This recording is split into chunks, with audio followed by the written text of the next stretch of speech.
Alright guys, let's look at the second part of applications of derivatives. Differentiation में we have been studying a lot of things till now. Basic differentiation देख लिया है, idea develop कर लिया है और differentiate कैसे करते हैं इसमें तो हमने physics level पे तो एटलीस्ट हमने mastery already कर ली है। और if you remember इसके पहले हमने applications of derivative part 2 में देखा था कि जो mechanics में velocity, acceleration वगैरह होते हैं उसको किस तरीके से निकालते हैं। अब हम थोड़ा सा उससे और ऊपर जाएंगे। अब मैं आपको मैकेनिक्स से थोड़ा सा अलग लेके जाता हूँ। आई will give you a general idea कि चाहे वो मैकेनिक्स हो, चाहे वो फिजिक्स हो, चाहे वो केमिस्ट्री, मैथ्स, ज्योग्राफी, हिस्ट्री, कुछ भी हो, कहीं भी, इवन बायोलॉजी भी अगर मान लो सपोज हो, तो उसमें भी हम डिफ्रेंसिएशन या रेट ऑफ चेंज को किस तरीके से अप्लाई करते हैं। So I will be taking a lot of problems across the streams from day to day life and all the other general sciences to show you that कि differentiation किस तरीके से या रेट ऑफ चेंज को किस तरह से calculate करते हैं, किस तरीके से यूज करते हैं। और इसमें अच्छी बात यह है कि इसमें कोई थ्योरी नहीं आएगी, बस आपको एक लाइन पता होनी चाहिए that dy by dx is simply rate of change of y with respect to x and that's it. और इसको लेके we will be making word problems. तो as you can see the heading that will be talking about rate of change कैसे calculate करते हैं, उसको use कैसे करते हैं, इसकी बात करेंगे और ये बहुत ही इंटरेस्टिंग होने वाला है। तो चलो आगे बढ़ाते हैं गाड़ी। तो एग्जाम्पल 1 मैं आपको थोड़ा जूम करके दिखाता हूँ, आराम से इसको आप देख लो, अच्छे से समझ लो और एक दो क्वेश्चंस एज यूजुअल मैं आपको सॉल्व करके दिखाऊंगा। और उसके बाद once you have got the train started, उसके बाद then you are the driver, you are the engine, आप आराम से चलाओ गाड़ी, कोई प्रॉब्लम नहीं है। बट एक दो क्वेश्चन चलो पहले मैं आपको थोड़ा सा सॉल्व एग्जाम्पल थोड़े से सॉल्व करके दिखा देता हूँ। जैसे अब इस क्वेश्चन में आप देखो, इस क्वेश्चन में दिया है कुछ, एक तो आप चलो वीडियो चाहे तो पॉज करके एक बार आप क्वेश्चन पढ़ लो अच्छे से, that's important because these word problems are long problems. तो इसमें इट्स नेसेसरी कि आप 1 2 3 बार पहले क्वेश्चन पढ़ लो, then we will talk about it. और चलो अब तक आपने क्वेश्चन पढ़ लिया होगा और अब हम जरा इसकी एनालिसिस स्टार्ट करते हैं। देखो एक तो चीज़ ध्यान रखना कि ये वर्ड प्रॉब्लम्स में बहुत सारी एक्स्ट्रा डिटेल दी रहती है। अब इसमें जैसे आप देखो कुछ सीवेज प्लांट है, पानी में उसने केमिकल्स डाल दिया, ये वो पूरी राम कहानी है पूरी शुरू में, तो वो अच्छी बात है, you obviously have to go through it but you don't have to worry much about it. आप उसमें मैथमेटिकल पार्ट पे थोड़ा सा हो कि उसमें अल्टीमेटली इक्वेशंस वगैरह क्या दे रखी हैं। सी आप इसमें देखो कि इन्होंने दिया है कि कुछ सीवेज प्लांट से कुछ तो हुआ उसमें, और जो एक लेक के अंदर ऑक्सीजन है उसकी क्वांटिटी, परसेंटेज या क्वांटिटी जो भी है वो चेंज होने लगती है because of that chemical discharge and everything. और इन्होंने यहाँ पे ध्यान से देखो, इन्होंने ये दिया है बेसिकली कि जो केमिकल्स हैं उनकी वजह से the amount of oxygen in the lake changes with time like this. ये जो एफ ब्रैकेट टी दिया है इसको प्रोनाउंस करते हैं एफ ऑफ टी या फंक्शन ऑफ टी, इसका या फ्रैक्शन बोल दो, इस केस में शायद ये फ्रैक्शन होगा इसका मतलब, बट यहाँ पे एफ का मतलब है कि अमाउंट ऑफ ऑक्सीजन कितना है in the lake at time T. और यू कैन सी कि अगर मान लो सपोज आप टी इक्वल टू 0 डाल देते हो, थोड़ा सा इसमें आप घुमा फिरा के देख लो कि अगर मान लो सपोज आप इसमें t इक्वल टू 0 डाल देते हो, इसको भी 0 कर दो और इसको भी 0 कर दो, तो यू विल सी कि ये जो f है, अमाउंट ऑफ ऑक्सीजन है, ये हो जाएगा 1 minus 1 plus 1 which is equal to 1। तो शुरू में जो ऑक्सीजन का अमाउंट था वो 1 था, टाइम के साथ साथ ये चेंज होता जाएगा। अब आप ध्यान से देखो कि क्वेश्चन चाहे कितना भी बड़ा हो, लास्ट में आप देखो इन्होंने पूछा क्या है, पार्ट ए में आप देखो, पार्ट ए में ये पूछ रहे हैं that find the rate of change of oxygen content in the lake at t equal to 5 and t equal to 15। तो देखो बाकी कुछ भी हो अच्छी बात है, क्वेश्चन अच्छा है, नाइस, लेकिन अगर आपको ये पूछ रहे हैं that what is the rate of change of oxygen content in the lake, तो आपको कुछ भी नहीं करना है, आपको d by D T of this निकालना है। ये आपका क्वेश्चन में एसेंशियली एम है। See whenever you are handling a word problem, the most crucial thing is this कि आप एग्जैक्टली पहले जो इंग्लिश में वर्ड्स में दिया रहता है उसको आप मैथमेटिक्स में कन्वर्ट करो, कन्वर्ट करके ऐसे आप इक्वेशन के फॉर्म में लिखो और उसके बाद then try to solve it further. तो अब आप देख लो कि अगर आपको इसी चीज का डेरिवेटिव निकालना है तो यार ये तो हमारे लिए बहुत आसान है बिकॉज इसमें तो हम ऑलरेडी मास्टरी कर चुके हैं। तो let's calculate it up. You can see कि आपको अगर निकालना है D by D T of 1 minus 10 by T plus 10 plus 100 by T plus 10 का होल स्क्वायर, इस चीज को आपको अगर डिफरेंशिएट करना है तो you can easily see that there is nothing very difficult about it. आराम से आप इसको डिफ्रेंशिएट कर सकते हो, तो इसको डिफ्रेंशिएट करोगे तो हो जाएगा 0 minus 10. Now t plus 10 whole raise to minus 1 is minus 1, t plus 10 whole raise to minus 2. Second वाला जो टर्म है ये हो जाएगा 100 into minus 2 t plus 10 raise to minus 3. ये हो जाता है आपका derivative. So f of t या f bracket t was the oxygen content in the lake. और ये जो हमने कैलकुलेशन किया है, this gives you the rate of change of oxygen content in the lake. और इन्होंने बोला है कि ये t इक्वल टू 5 पे निकालो, तो ऑब्वियसली बात है कि इसमें आपको डेरिवेटिव निकालना है एट अ पर्टिकुलर टाइम. तो t का वैल्यू, ये जो हमने ऊपर चीज बनाई है, ये जो चीज है एक्सप्रेशन पूरा, इसमें t की जगह पे आप 5 डाल दो एंड t की जगह पे 5 डाल के you can calculate it up. और यू कैन सी कि आपका f of t at t equal to 5 अगर चाहिए तो ये हो जाएगा आपका minus 10 into 15 raise to minus 2 plus 200 15 raise to minus 3. तो इस तरह से if you calculate it up, ये आपका वैल्यू आ जाएगी at the given time and so on. So you can C that is how you will calculate the derivative. Now those of you who are thinking कि sir इस problem में क्या था, ये तो बहुत आसान थी, you are absolutely on the right track because you can see कि जो सिंपल प्रॉब्लम्स होंगी शुरू में उसमें कुछ खास नहीं होगा. जैसे आपको बस खाली मैं ये करने की प्रैक्टिस करा रहा हूँ एक तरह से कि अगर कोई वर्ड प्रॉब्लम्स आती है तो उसमें don't get confuse with all the words.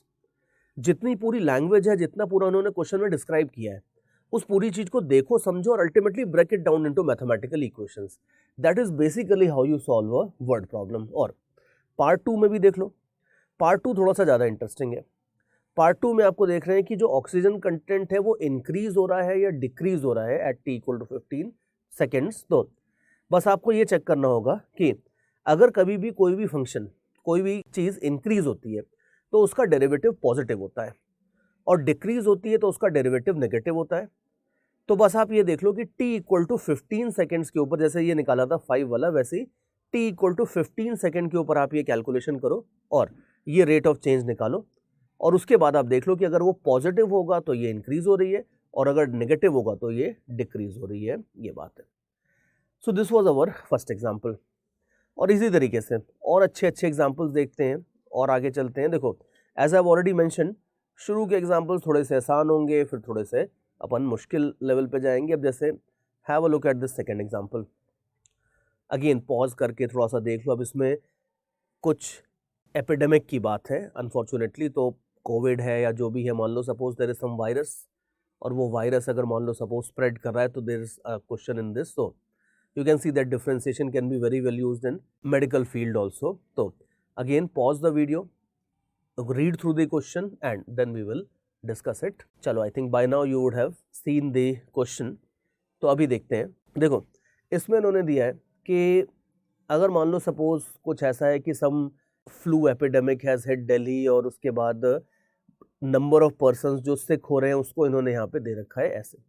Main बात यह है कि वॉट एवर इज हैपनिंग, इसमें number of people who are sick is given like by this equation. You can easily see कि अगर t की वैल्यू 0 डाल देते हो तो number of people who are sick is 0, which is nice. Okay, शुरू में कोई sick नहीं था, बट टाइम बढ़ाने के साथ साथ number of people that are sick start maybe increasing or whatever. So ये आपको दिया है number of people who are sick at time t, ये आपको दे रखा है. और फर्दर ये भी बोल रहे हैं कि जो टाइम है इन्होंने 0 से लेके 40 डेज के बीच में, मतलब 40 दिन के पीरियड में ये सारा का सारा मेजरमेंट ले रहे हैं. अब इसके बाद देखो, किसी भी डिजीज़ के स्प्रेडिंग में ये सारे रेट वेट बड़े इंपॉर्टेंट होते हैं. भाई आज की डेट को अगर मान लो 500 लोग सिक हैं तो ये प्रॉब्लम है. पूरी दिल्ली में अगर मान लो सपोज 1 करोड़ से ज़्यादा लोग हैं और उसमें अगर 500 ही लोग सिके तो ये लाइक सुनने में लगता है कि ठीक है चलेगा.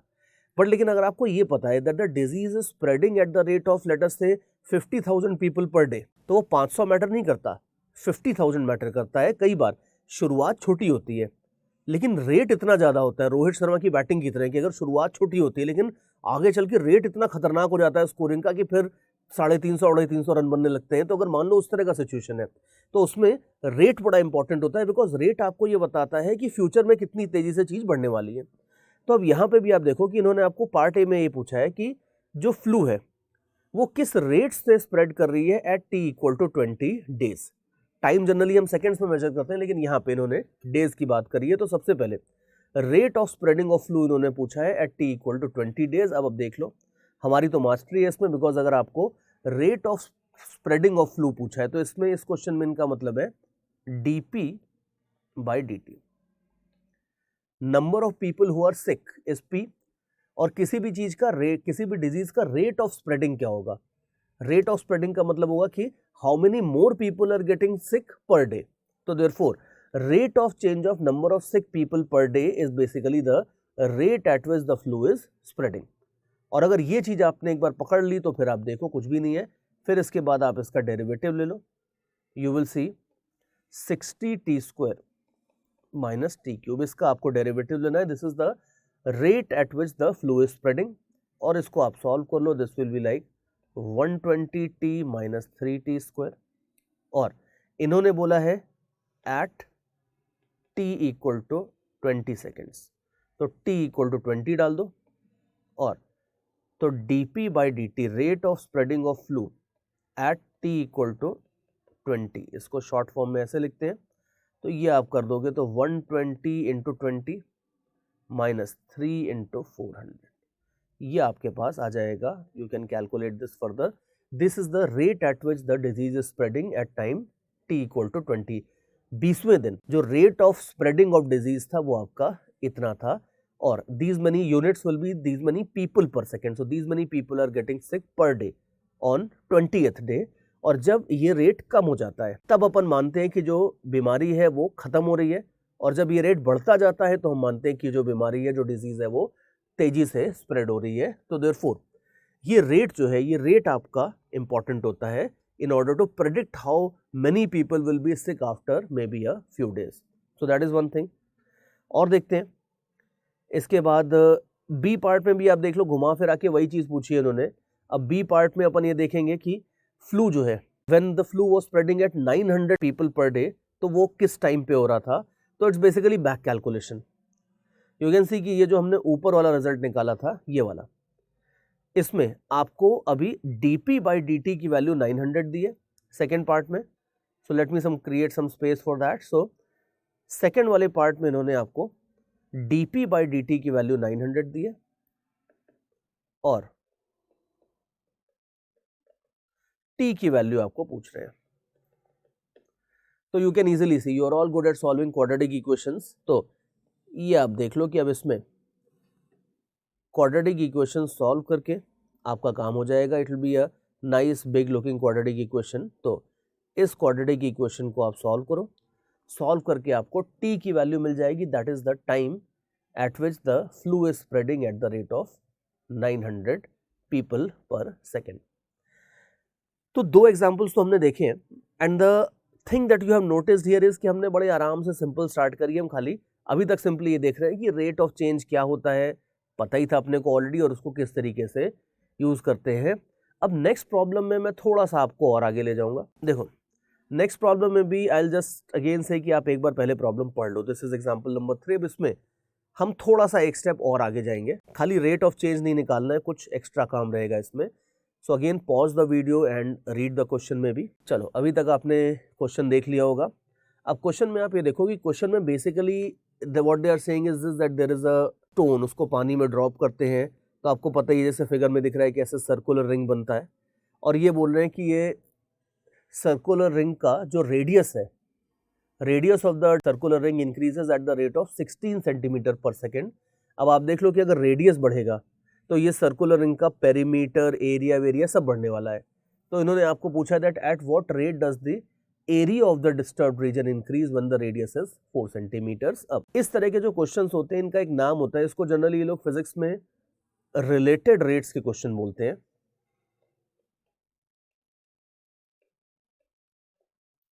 इसमें इन्होंने आपको देखो कि आपको ये दिया है that the radius of the ring is increasing at the rate of 16 centimetres per second. तो ये आपको इन्होंने दे दिया है कि रेडियस किस रेट से इंक्रीज हो रहा है, और ये आपको बोल रहे हैं ये जरा निकाल के बताओ कि एरिया किस रेट से इंक्रीज हो रहा है। तो now you can see the meaning of the word related rates.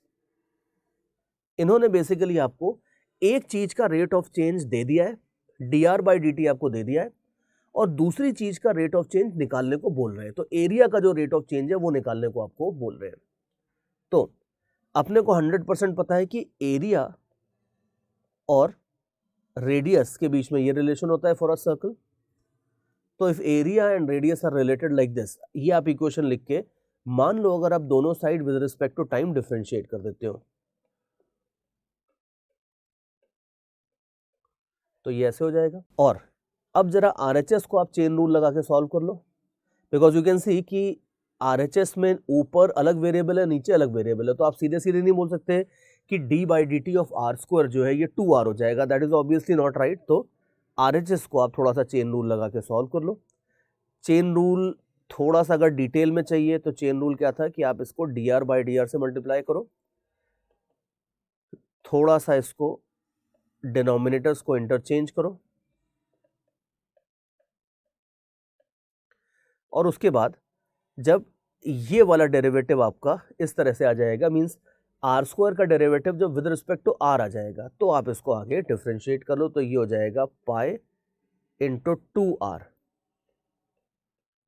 Into dr/dt, ये हो जाएगा आपका dA/dt। और नाउ यू कैन सी कि आपको एग्जैक्टली वो चीज मिल गई है जो आपको चाहिए थी। आपको एरिया का रेट ऑफ चेंज निकालना था और रेडियस का रेट ऑफ चेंज गिवन था। तो dr/dt की वैल्यू पुट कर दो और dA/dt की वैल्यू आपको इसके बाद मिल जाएगी। और चलो थोड़ा सा कैलकुलेशन भी कंप्लीट ही कर लेते हैं इसमें, so that we can maybe get an answer. तो इसमें अब आप देख लो आगे dA/dt आपको निकालना है, तो this will B pi multiplied by 2r। Now note that in question they have given you कि आपको ये कैलकुलेशन तब करना है जब r का वैल्यू 4 सेंटीमीटर्स हो। तो r का वैल्यू 4 सेंटीमीटर्स डालेंगे, सो 2 into 4 will give you 8 and dr/dt इन्होंने दिया था 16, तो ये 16 कर दो।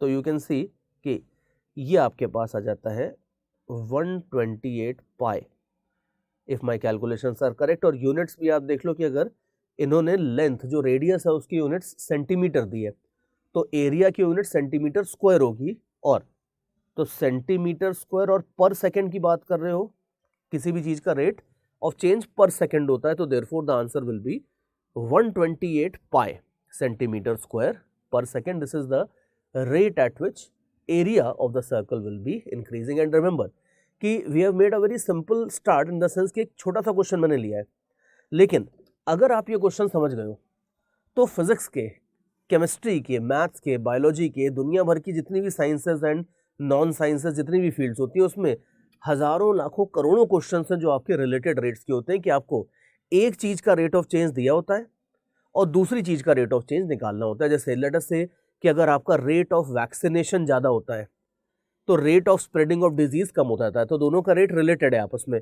जितना ज्यादा ये वाला रेट होगा उतना ज्यादा कम आपका rate of spreading of disease हो जाएगा। तो आप चाहो तो उसमें रिलेशन निकाल सकते हो। आप शेयर मार्केट में जाना चाहो, एन इंटरेस्टिंग फैक्ट इज कि बहुत सारे IITians ग्रेजुएशन के बाद शेयर मार्केट में जाते हैं, because contrary to the popular believe that share market is around commerce.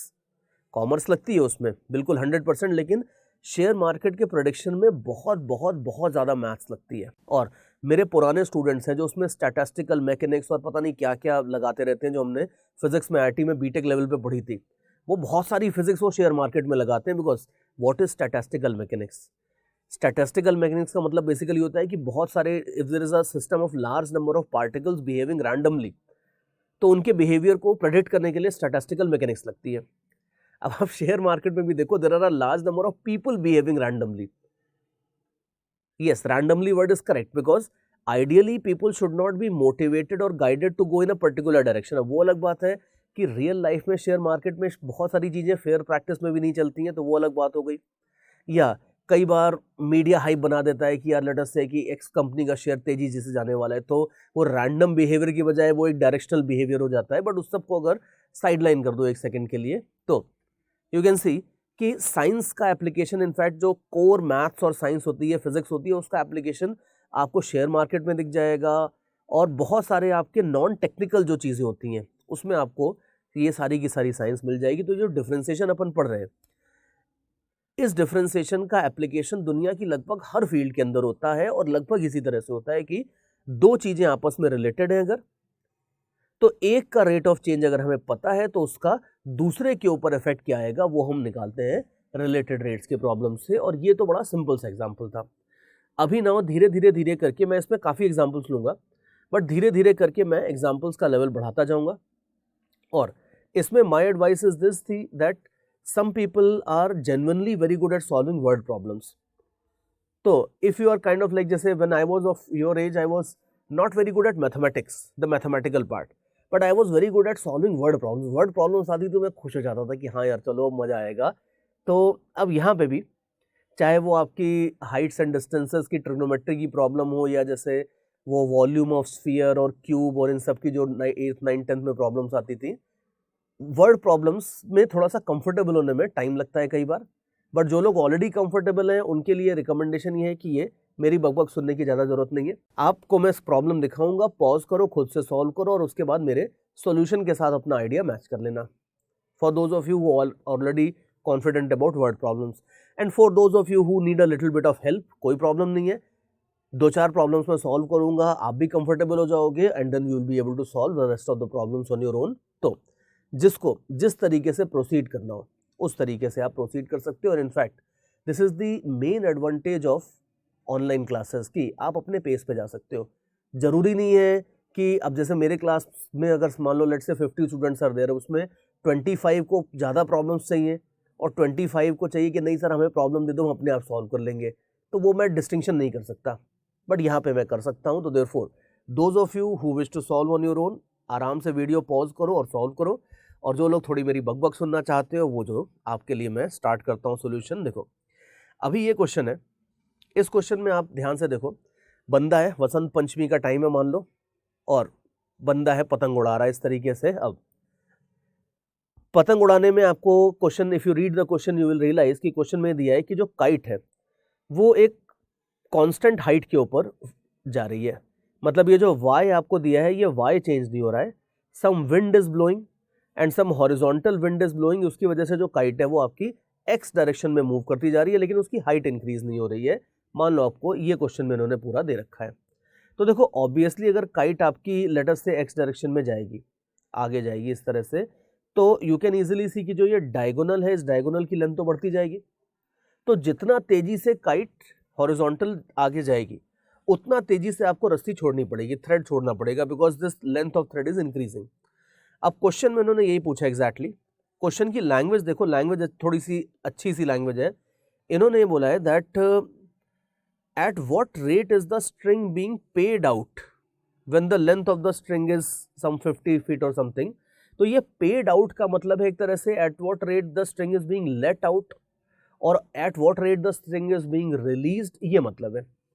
तो देखो वर्ड प्रॉब्लम्स में एक बात और होती है कि कई बार सिंपल सा क्वेश्चन होता है लेकिन उसकी वो लैंग्वेज, इंग्लिश लैंग्वेज थोड़ी सी कॉम्प्लिकेट कर देते हैं, तो वो भी कई बार एक इशू आ जाता है। But with experience this issue will be resolve, because जैसे जैसे आप ज़्यादा प्रॉब्लम्स प्रैक्टिस करोगे आपको आइडिया लग जाएगा कि ये किस तरह की लैंग्वेज जनरली क्वेश्चंस में यूज करते हैं। तो आपको बेसिकली बोला है that at what rate the string is being released in this particular situation.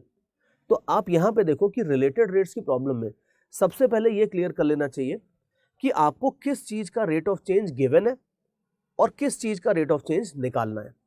तो यहां पे आप देखो क्वेश्चन में आपको बड़े क्लियरली दिया है dx by dt का वैल्यू।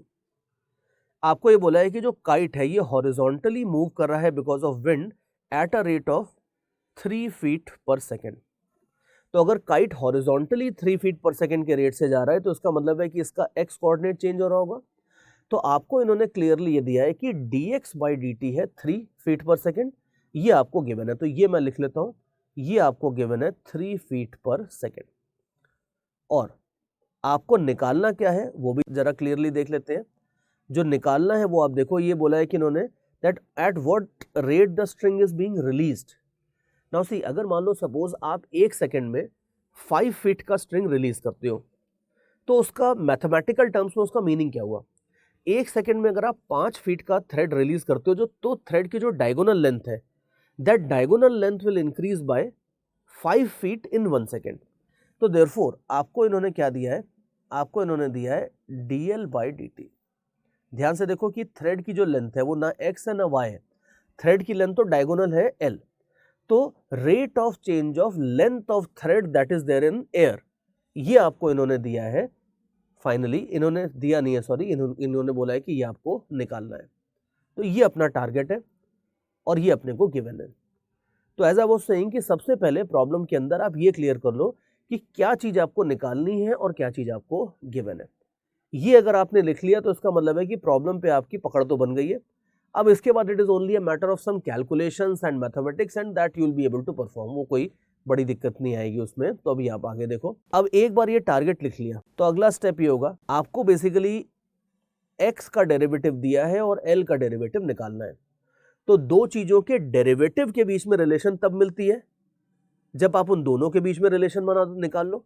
अब आप देख लो कि x और l के बीच में रिलेशन तो पाइथागोरस बाबा अपने को देखे गए, that l square is equal to x square plus y square. Easy है। और अब आप देख लो कि इसमें अगर आपको मान लो आगे डिफरेंशिएशन वगैरह करना है तो यू कैन सी कि अगर आपको डेरिवेटिव्स के बीच में रिलेशन निकालनी है तो दोनों साइड किसी भी इक्वेशन के आप डिफरेंशिएट तो कर ही सकते हो। तो दोनों साइड आप डिफरेंशिएट कर दो विद रिस्पेक्ट टू टाइम। ऐसे लेफ्ट हैंड साइड आप देख लो d by D T of L square, derivative of L square will be 2l dl by D T. RHS में x स्क्वायर का derivative will be 2x into d x by D T. और ये y square तो constant है तो इसका derivative हो जाएगा 0। अगर मान लो y भी चेंज हो रहा होता तो कोई बड़ी बात नहीं थी, उसका भी डेरिवेटिव ले लेते, लेकिन यहाँ पे थिंग्स आर सिंपल। तो y वाले फैक्टर का डेरिवेटिव 0 हो जाएगा, you will get something like this. अब 2 कैंसिल हो जाएगा एंड सो ऑन। तो यू कैन सी कि फाइनली आपको मिल जाएगा dl by D T. You can see कि कुछ कुछ आप ध्यान से देखो ये इम्प्लिसिट डिफरेंशिएशन जैसा है, कुछ कुछ इफ यू रिमेंबर हमने कुछ पिछले लेक्चर्स में इम्प्लिसिट डिफरेंशिएशन देखा था, कुछ कुछ वैसे ही है ये। तो 2 कैंसिल कर दोगे तो ये आपके पास आ जाएगा रिजल्ट। अब ये हमारा ऑलमोस्ट फाइनल रिजल्ट टाइप का आ गया है। इसमें बस खाली वैल्यूज रखनी होंगी, दैट्स इट, और कुछ नहीं करना है। तो ये अपने पास आ गया है कि rate of change of length of string is equal to x by l into d x by D t. तो अब ये dx बाई डी टी तो आपको दिया है 3, तो इसको पुट कर दोगे और बाकी आप देख लो क्या क्या चीजें दी हैं। तो let me mark all the things जो जो दिया है आपको। ये dx बाई डी टी आपको दिया है 3 और ये l आप देख लो, ये l आपको दिया है, you can see last line बिल्कुल आप देखो, read the last line of the question. They are saying that when the length of the string is 50 feet. तो आपको dl बाई डी टी उस टाइम पे निकालना है जब थ्रेड का लेंथ 50 है। तो उस टाइम पे थ्रेड का लेंथ आपको दिया है 50 फीट। और इनफैक्ट आप देख लो कि अगर ये 50 है किसी टाइम पे और ये आपको दिया था क्वेश्चन में फर्स्ट लाइन में कि काइट हमेशा 40 फीट के ऊपर फ्लाई कर रही है, तो Pythagoras theorem very easily tells you कि जब ये 50 है उस टाइम पे ये x वाला कोऑर्डिनेट आप निकाल के देख लो, ये 30 हो जाएगा। तो देयरफॉर जिस इंस्टेंट की बात कर रहे हैं उस इंस्टेंट पे ये जो x है ये x आपका 30 हो जाएगा। And I think now you can see that we are kind of done because we have all the values. Formality है इसके बाद तो बस खाली सब्स्टिट्यूट कर दो। तो you will have 30 by 50 into d x by D T. D x by D T is 3 feet per second. तो यू कैन ईजिली सी कि finally 3 by 5 into 3 that is 9 by 5 feet per second. इस rate से आप thread को अपने हाथ से release कर रहे होगे, ये बात है। तो ये एक एग्जांपल और था। Now you can easily see that this was a little bit better than the previous example. Better as in कि इक्वेशंस बनाना, mathematical calculation, they were a little bit better than the previous question and that is how step by step we are going to grow this idea. But let me tell you, let me assure you that this idea that we are learning right now, it's not very difficult, but this is one of the most important ideas in all sciences, not just physics, chemistry, maths, bio, history, geography, कहीं भी अगर आप देखोगे तो ये rate of change और rate of change के बीच में रिलेशंस निकालना ये बड़ा इंपॉर्टेंट होता है। और अब आगे चलते हैं, इसके बाद और आगे चलते हैं और धीरे धीरे धीरे आई होप दैट कि आपको आइडिया भी लगता जा रहा है कि ये वर्ड प्रॉब्लम्स किस तरह से हैंडल करनी है। और सबसे अच्छी बात है कि अगर एक बार आप लाइफ में वर्ड प्रॉब्लम्स को टैकल करना सीख गए तो हर फील्ड में फ़ायदा होगा आपको। मतलब मैं अगर खाली फिजिक्स की भी बात करूँ तो फिजिक्स में कॉम्पिटिटिव एग्जाम्स में जितनी भी प्रॉब्लम्स आती हैं आप सोच के देखो, सब ऑलमोस्ट सारी की सारी वर्ड प्रॉब्लम्स होती हैं। वो आपको एक सिचुएशन देते हैं और उस सिचुएशन को वर्ड्स में डिस्क्राइब करते हैं, फिर उसके बाद आपको उसकी इक्वेशंस बनानी होती हैं, सॉल्व करनी होती हैं। तो almost all the problems that they will ask you will be based on certain situations, so it will be mostly a word problem. तो यहाँ पे ये प्रैक्टिस अपने को बहुत दूर लेके जाने वाली है, बड़ा फायदा होने वाला है। अब और फायदा उठाते हैं, जब फायदा हो ही रहा है तो और फायदा उठाते हैं। अब आप देख लो, कुछ कोन वोन की बात है। नेक्स्ट एग्जाम्पल वापस मैंने बड़ा कर दिया है, अब आप आराम से इसको पहले पढ़ो और एक बार खुद अटेम्प्ट करने की कोशिश करना चाहो तो बहुत अच्छी बात है। तो अगर थोड़ा कॉन्फिडेंस आ गया है तो पॉज करो वीडियो को, इसको खुद अटेम्प्ट करो और फिर उसके बाद मैं आपको जरा इसको सॉल्व करके दिखाऊंगा। तो चलो, आई थिंक अब तक आपने इसको अटेम्प्ट कर लिया होगा और अब मैं जरा आपको दिखाता हूं कि इसको किस तरह से सॉल्व करते हैं। तो पहले तो आप देख लो कि गिवन क्या है। क्वेश्चन में आपने पढ़ लिया है कि एक सैंड को ड्रॉप कर रहे हैं और सैंड को ड्रॉप करोगे ऊपर से तो यू कैन सी, आपने प्रैक्टिकली भी देखा होगा कैसे कोनिकल टाइप की पाइल बन जाती है। तो मान लेते हैं कि बिल्कुल एग्जैक्ट परफेक्ट कोन बन रहा है सैंड को ड्रॉप करने से, और इन्होंने आपको दिया है कि जो कोनिकल पाइल बन रही है उसकी हाइट हमेशा जो बेस का रेडियस है उसके ट्वाइस होगी। Let me show that to you. Height of the pile is always twice the base radius. तो इसको लिख लेते हैं कि जो हाइट है ये आपकी ट्वाइस द बेस रेडियस के बराबर है। तो this is equal to 2r always. तो इसका मतलब है कि अगर कोन का वॉल्यूम आपको चाहिए, वॉल्यूम हो जाता है 1/3 पाई आर स्क्वायर एच। तो अब यहाँ पे हाइट आपकी अगर 2r है तो this will be 1/3 pi r square into 2r। तो जरा थोड़ा सा सॉल्व कर लो, तो 2/3 पाई आर क्यूब। एक तो ये चीज हो जाएगी। अपना जो कोन है, इस कोन का वॉल्यूम हो जाएगा 2/3 पाई आर क्यूब। ठीक है, एक बात तो हो गई। Let's call this equation as equation 1। एक बात तो ये हो गई, वॉल्यूम तो अपने को मिल गया 2/3 पाई आर क्यूब। ठीक है, अब निकालना क्या है अपने को, गिवन क्या है उसको तो हमने सोचा ही नहीं, तो चलो उसके ऊपर फोकस करते हैं। अब इस क्वेश्चन में थोड़ा सा इन्होंने छुपा के दिया है कि क्या गिवन है। जैसे आप ये देखो, इन्होंने बोला है that the sand is being dropped at the rate of 10 metre cube per minute. तो यहां पे इन्होंने क्लियरली नहीं बताया है कि इन्होंने किस चीज का रेट ऑफ चेंज दिया है, लेकिन क्वेश्चन को पढ़ के आपको आइडिया लगाना पड़ेगा। इनफैक्ट यूनिट्स देख के भी आपको आइडिया लगेगा कि इन्होंने किस चीज का रेट ऑफ चेंज आपको दिया है। सो लुक केयरफुली कि इन्होंने आपको दिया है that the rate at which the sand is being dropped is 10 metre cube per minute. अब मीटर क्यूब किसके यूनिट्स होती है? रेडियस की तो होगी नहीं, एरिया की भी नहीं होगी, वॉल्यूम की होगी। मीटर क्यूब वॉल्यूम की है। तो इसका मतलब है कि अगर 1 मिनट के अंदर ये 10 मीटर क्यूब सैंड उठा के ड्रॉप कर देते हैं तो जो कोन का वॉल्यूम होगा अल्टीमेटली वो सारी सैंड तो कोन में ही जाएगी। तो कोन का जो वॉल्यूम इंक्रीज करेगा 1 मिनट में वो इंक्रीज होगी आपकी 10 मीटर क्यूब।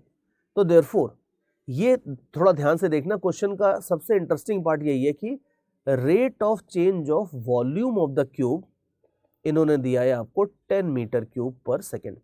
अब आप ध्यान से देखो कि अगर क्वेश्चन में ये लिख देते साफ साफ that the volume of cone is changing at the rate of 10 metre cube per minute तो क्वेश्चन आसान हो जाता। लेकिन अब आसान कर देंगे तो फिर तो मजा ही नहीं आएगा ना। इनका टारगेट यही है that the thing should be a little bit interesting.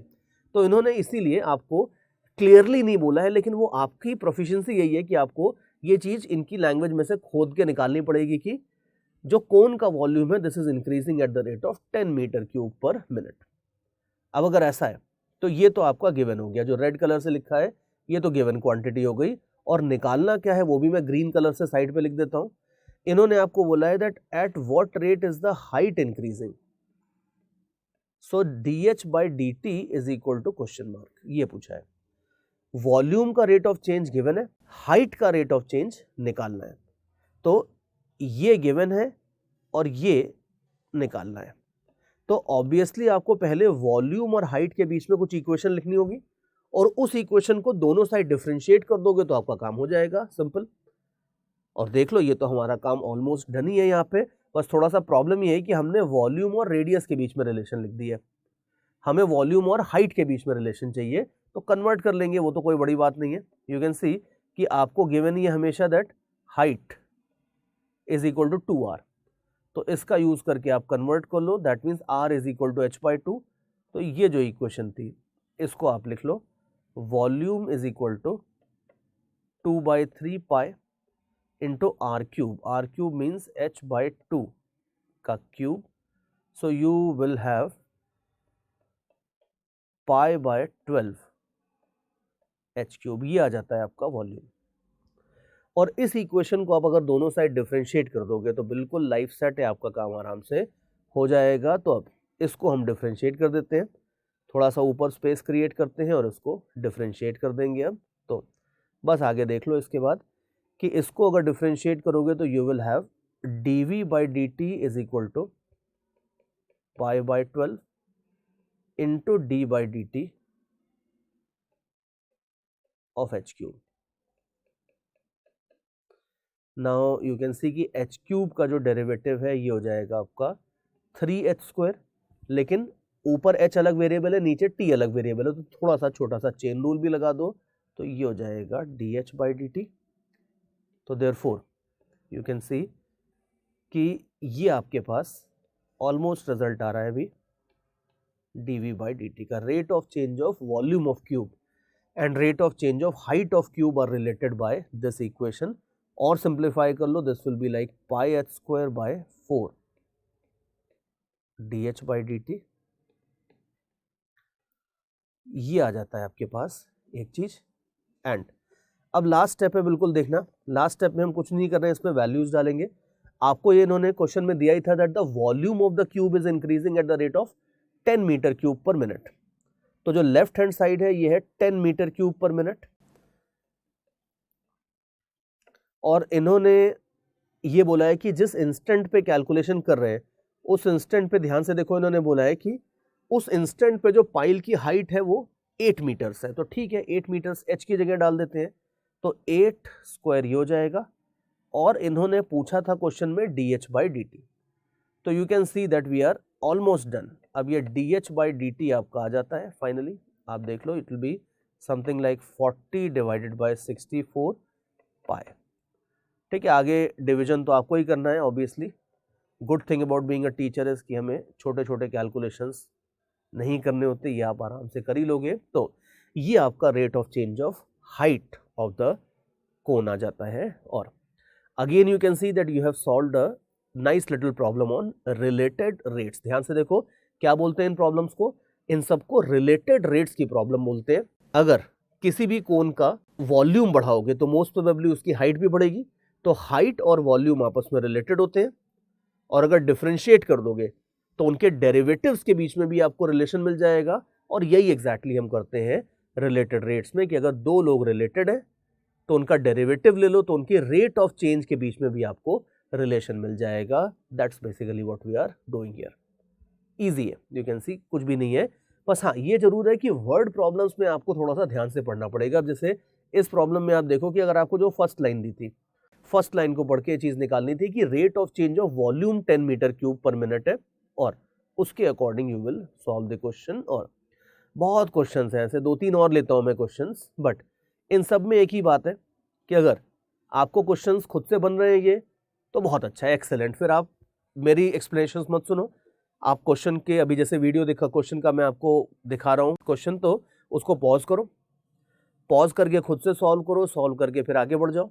और आंसर और जो आपका जो मेथड है वो आप थोड़ा सा मैच कर लेना मुझसे. बट बाकी अगर थोड़ी सी हेल्प चाहिए तो ठीक है, हेल्प इज बीइंग ऑफर्ड, तो you can have a look at it. See, और ये क्वेश्चंस इंटरेस्टिंग बहुत है लेकिन शुरू में बहुत ज़्यादा आसान नहीं लगते. तो if you are finding things difficult, it's okay, there is no problem in that. Because एक बार आपकी थोड़ी सी मास्टरी हो जाएगी, थोड़ी सी प्रैक्टिस कर लोगे, थोड़ा सा ये लेक्चर 1 या 2 बार देख लोगे, समझ लोगे, तो ये चीज़ें एक बार आपकी पकड़ में आ जाएंगी. तो क्वेश्चंस में मज़ा भी बहुत आता है और टफ भी नहीं लगते हैं. लेकिन हाँ, शुरू में कई बार होता है कि कुछ चीज़ें ऐसी होती है, समथिंग लाइक लर्निंग स्विमिंग. पहली बार जब पानी में आपको डालते हैं तो यार क्या मतलब क्या डर लगता है उस टाइम पे. I remember when I was in first year of IIT Bombay, पहली बार जब मैं पूल में उतरा था तो क्या डर लग रहा था कि यार गलती से कहीं वो डीप 15 फीट वाले में नहीं पहुंच जाए and this and that. But एक बार तैरना आ गया उसके बाद तो यार मज़ा आता था. जो हम 15 फीट में जा रहे हैं, नीचे डुबकी लगा रहे हैं, we throw a coin and try to retrieve it and it was fun overall, very nice. But शुरू के जो एक मतलब रफली मान लो 6-7 डेज थे when we were learning, it was like difficult कि यार come on means I will just drown. तो सेम चीज़ आपकी हर सब्जेक्ट में होती है. अब यहाँ पे आप देखो होपफुली आई थिंक अब तक आपने क्वेश्चन अटेम्प्ट कर लिया होगा, तो हम थोड़ा सा चलते हैं आगे इसमें। देखो इन्होंने बोला है कि कुछ स्फेरिकल स्नोबॉल है और it is being made so that its volume is increasing at the rate of 8 feet cube per minute. अब यूनिट्स कुछ भी दे, मीटर दे, फीट दे, उस समय कोई फर्क नहीं पड़ता है। तो यहाँ पे तो they have been very considerate, इन्होंने क्लियरली आपको बोल दिया है कि volume is increasing at the rate of 8 feet cube per minute. ये तो इन्होंने आपको एक चीज बोली दी है, एक बात। फिर आगे बोल रहे हैं find the rate at which the radius is increasing. तो find the rate at which radius is increasing, ये आपको निकालना है। तो आप देख लो कि एक चीज तो बिल्कुल, in fact this question is much easier because इन्होंने क्लियरली आपको दे दिया है कि क्या गिवन है और क्या निकालना है। और बाकी हमें स्फीयर के वॉल्यूम का फॉर्मूला तो पता ही है, हमें पता है कि volume of sphere is 4/3 pi r cube. तो देयरफॉर अब अगर आप दोनों साइड डिफरेंशिएट कर दोगे तो you will get rate of change of volume आपका आ जाएगा 4/3 pi into 3r² into dr/dt। और हर क्वेश्चन में मैं छोटा सा लास्ट में चेन रूल थोड़ा सा यूज कर ही लेता हूँ। Hope that you are clear with that part. और बस अब इसके बाद देख लो कि LHS उन्होंने आपको दिया है 8, 4π/3 तो कॉपी कर दो, इनफैक्ट ये 3 और ये 3 कैंसिल भी कर देंगे। तो if you cancel all these things then you will have 4π bracket में r² इंटू dr/dt। ये चीज है।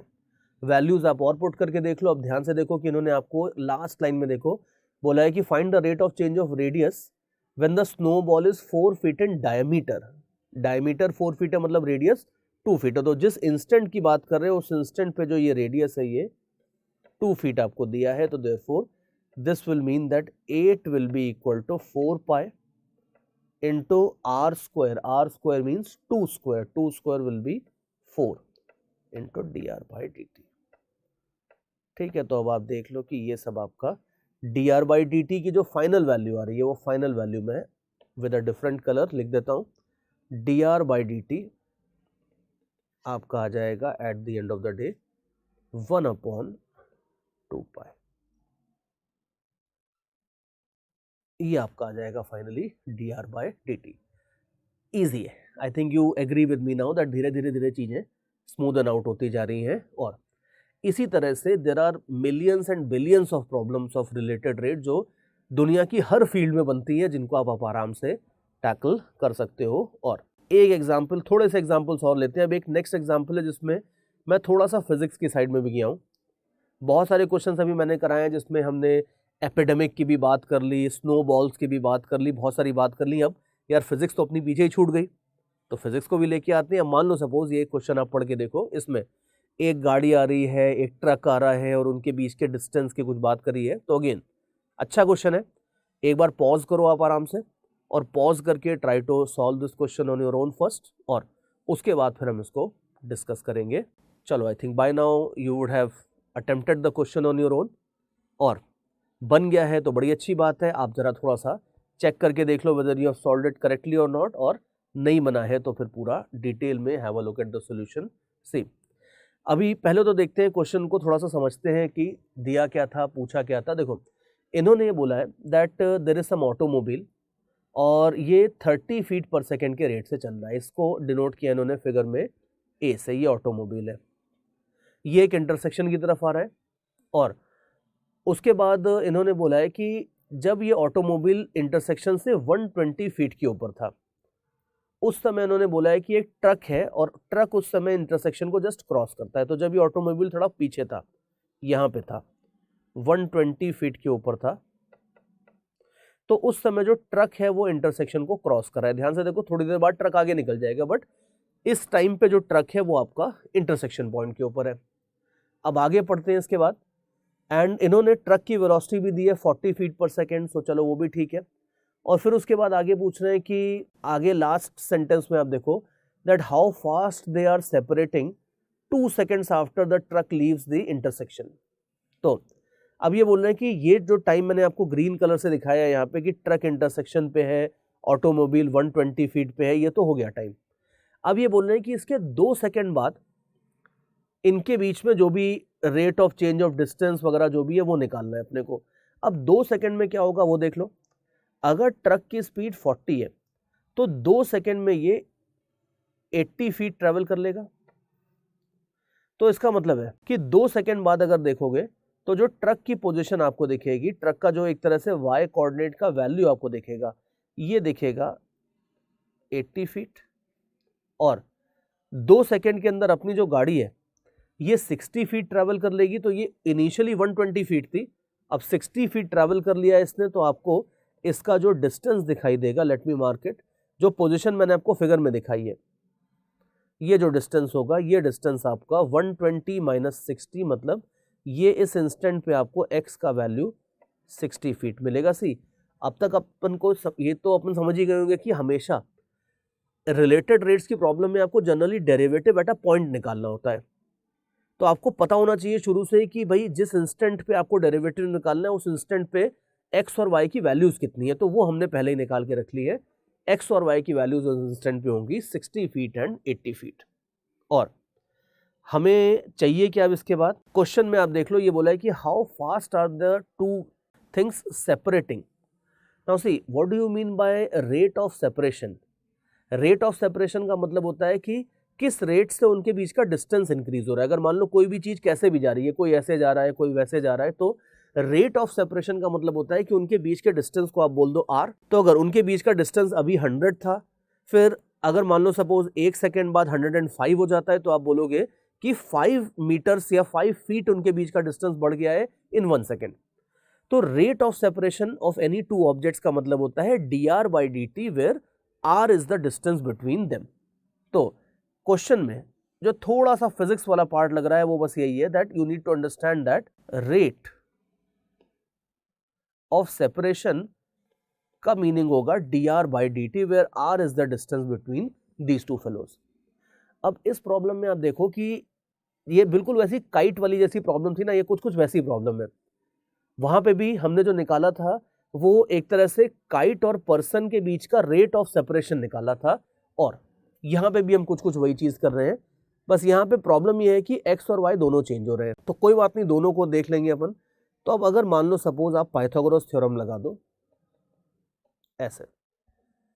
अब ध्यान से देखना, पाइथागोरस थ्योरम ऐसे मत लगा देना कि r² is equal to 60² plus 80², ये मत कर देना, बिकॉज आपको डिफरेंशिएट करना है। याद करना कि डिफरेंशिएशन में हमेशा if you wish to calculate derivative at a point, you first write the general equation in terms of variables, इसको डिफरेंशिएट करोगे और उसके बाद x और y की वैल्यू पुट करोगे। ऐसा नहीं है कि आप x और y की वैल्यू पहले ही पुट कर दोगे, बिकॉज ऐसा कर दोगे तो डेरिवेटिव तो सिंपली सब खत्म हो जाएगा, सब 0 0 0 ही हो जाएगा, तो क्वेश्चन ही नहीं बनेगा। तो therefore if you wish to calculate dr by dt, now simply differentiate on both the sides. So you will have d by dt of r square is equal to d by dt of x square, d by dt of y square। ये चीज है, solve कर लो आगे। अब r square का derivative with respect to time है, तो ये हो जाएगा 2r dr by dt, 2x dx by dt, 2y dy by dt, ये आ जाएगा आपका। तो डिफरेंशिएट करोगे तो ये हो जाएगा इस तरह से, 2 2 2 तो कैंसिल कर देंगे, और यू कैन सी कि हमारा काम ऑलमोस्ट हो गया है। r dr by dt is equal to x dx by dt plus y dy by dt। ये ब्लू इक्वेशन जो अपने पास आ गई है, ये हमारी almost kind of final equation है। बस इसमें वैल्यूज क्या डालनी है वो बड़े ध्यान से देखना, क्योंकि वैल्यूज इंपॉर्टेंट होंगी। अब आप देखो, इसमें अगर हमें निकालना क्या है, फाइनली हमें dr by dt तो निकालना है, तो ये तो अपना टारगेट है। तो हमें इसमें बाकी सब चीज़ों की वैल्यूज डालनी होंगी। अब इसमें वैल्यूज आप देखो, एक एक करके मैं आपको दिखाता हूँ कि वैल्यूज किसकी क्या है। इट्स काइंड ऑफ ऑब्वियस, लेकिन एक जगह प्लस माइनस का चक्कर आएगा, तो वो देखना ध्यान से। जिस इंस्टेंट पे dr by dt निकालना चाहते हो, उस इंस्टेंट पे ये x था आपका 60 फीट, ये y था आपका 80 फीट, तो x और y की वैल्यूज तो आप 60 और 80 डालोगे, दैट्स प्रीटी इजी। और dx by dt dy by dt देखो, dy by dt कितना होगा, ये y है, और ट्रक अगर आगे जा रहा है तो ये y की वैल्यू y इंक्रीज हो रहा है, तो dy/dt आपको दिया है 40 फीट पर सेकेंड, तो this fellow will be put as 40 feet per second dy/dt। अब खास बात है, ध्यान से देखना, dx/dt 30 मत डाल देना, 30 बिल्कुल नहीं पड़ेगा, बिकॉज पार्टिकल अगर इंटरसेक्शन की तरफ आ रहा है, ऑटोमोबाइल अगर इंटरसेक्शन की तरफ आ रहा है, तो इसका x कोऑर्डिनेट कम हो रहा है। कोई भी चीज अगर कम होती है तो उसका डेरिवेटिव नेगेटिव होता है, और बढ़ती है तो उसका डेरिवेटिव पॉजिटिव होता है। तो dx/dt will not be put as +30, dx/dt will be put as -30 in this question. तो देयरफॉर ये ध्यान रखना, ये बहुत कॉमन मिस्टेक है which beginners make, but you don't have to make that. हमेशा ध्यान रख, कोई भी चीज अगर डिक्रीज हो रही है तो उसका डेरिवेटिव नेगेटिव होगा, और इंक्रीज हो रही है तो उसका डेरिवेटिव पॉजिटिव होगा। और कहीं भी अगर आप न्यूमेरिकल वैल्यू अपने साइड से सब्स्टिट्यूट कर रहे हो तो साइन का ध्यान आपको रखना होगा, और कहीं अगर किसी चीज की वैल्यू निकाल लो, जैसे इस क्वेश्चन में हम dr/dt की वैल्यू निकाल रहे हैं, उसकी वैल्यू हम पुट नहीं कर रहे हैं। अगर निकाल रहे हैं तो आपको अपने आप निकल के आएगा प्लस माइनस जो भी होगा, लेकिन अगर आप किसी भी चीज की वैल्यू पुट कर रहे हो, इनपुट अगर आपके हाथ में है, तो उसके साइन का ध्यान भी किसे रखना होगा, उसके साइन का ध्यान भी आपको ही रखना होगा, ये बात है। तो देयरफॉर ये अपनी बात हो जाती है। अब लास्ट में यू माइट से कि सर एक चीज भूल गए आप।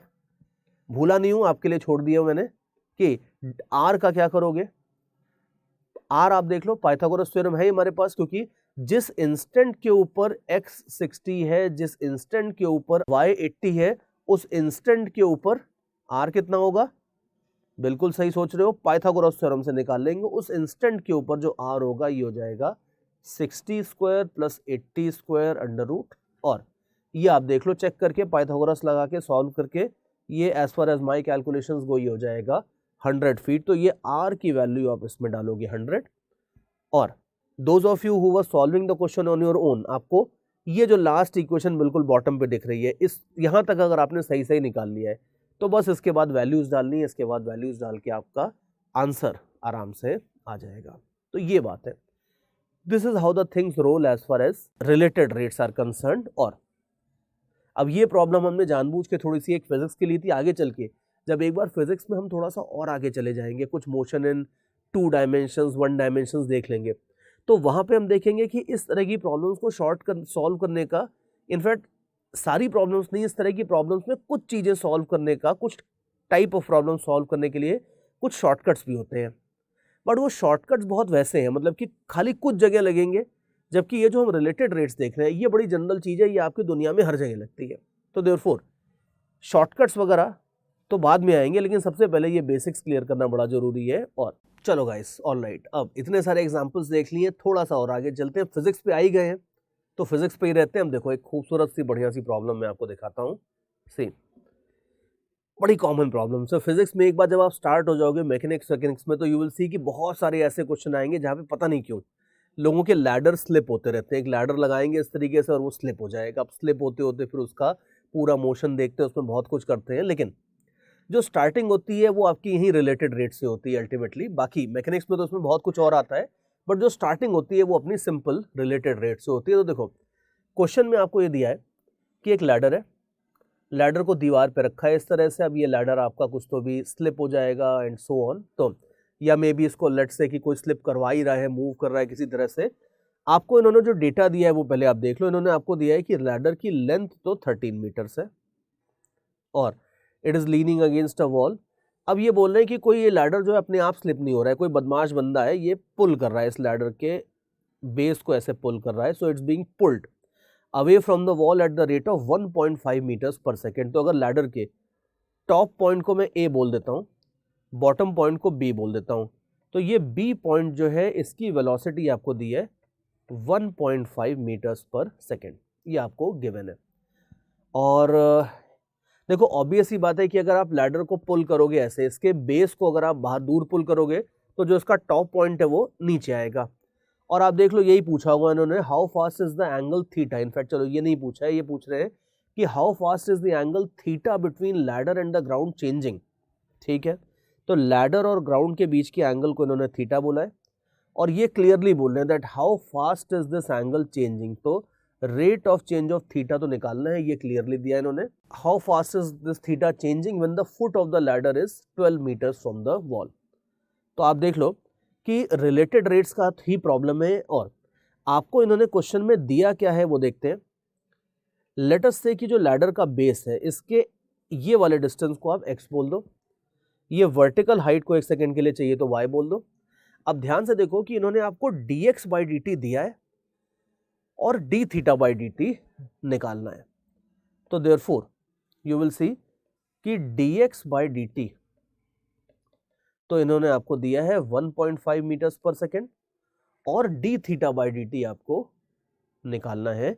ये क्वेश्चन है। तो ध्यान रखना, हमेशा रिलेटेड रेट्स के प्रॉब्लम में सबसे पहले प्रॉब्लम को पढ़ के समझ के ये क्लियरली लिख लो कि किस चीज का डेरिवेटिव गिवन है और किस चीज का डेरिवेटिव निकालना है।